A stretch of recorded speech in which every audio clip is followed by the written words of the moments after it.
रसूल पाक सल्लल्लाहु ताला अलैहि वसल्लम ने पता है रोजेदार की फजीलत क्या बयान फरमाई।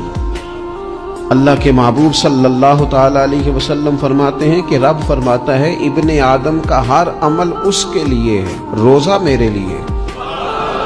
और फरमाया मैं खुद जजा दूंगा रोजे की, मैं खुद जजा दूंगा रोजे की। और हुजूर फरमाते हैं रोजा ढाल है, जो शख्स रोजादार हो वो बेहूदगी से, फुहश गोई से इज्तनाब करे।